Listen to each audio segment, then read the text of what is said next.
Hi అండి, అందరికీ నమస్కారం. Welcome to my channel. నా వీడియోస్ కనుక నచ్చినట్లయితే లైక్ చేసి షేర్ చేయండి. మరెన్నో మంచి న్యూ వెరైటీ రెసిపీస్ కోసం జ్యోతిశ్రీ ఫుడ్ ఛానల్ని సబ్స్క్రైబ్ చేసుకోండి.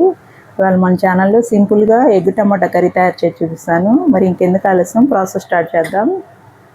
ఎగ్ టమాటా కర్రీ తయారు చేయడానికి ముందుగా ఒక గిన్నెలో ఎగ్స్ వేసుకొని వాటర్ వేసుకొని సాల్ట్ వేసుకుంటే ఎగ్స్ బాగా బాయిల్ అవుతాయి.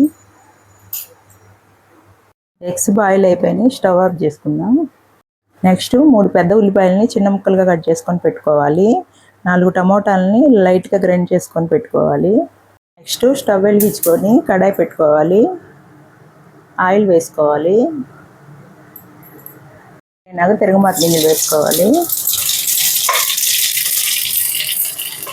తిరగమాత గింజలు వేసుకున్నాం.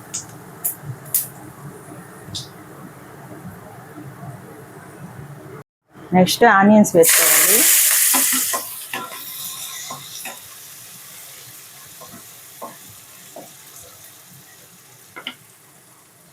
ఆనియన్స్ లైట్ బ్రౌన్ కలర్లో వేగినాక టమోటాలు వేసుకోవాలి.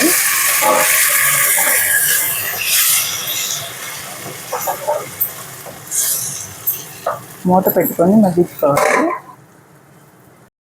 నెక్స్ట్ పసుపు వేసుకోవాలి. సరిపడినంత సాల్ట్ వేసుకోవాలి.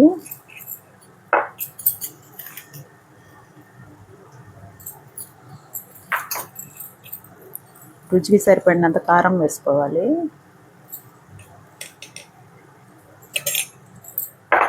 బాగా మిక్స్ చేసుకోవాలి.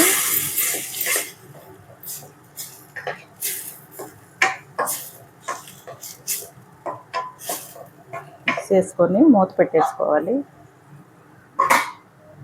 నెక్స్ట్ మూత తీసుకొని బాయిల్ చేసుకున్న ఎగ్స్ వేసుకోవాలి. ఎగ్స్కి ఘాట్లు పెట్టుకుంటే కారం అంతా పడుతుంది. మీకు కావాలంటే ఎగ్స్ నూనెలో వేయించుకొని అయినా వేసుకోవచ్చు.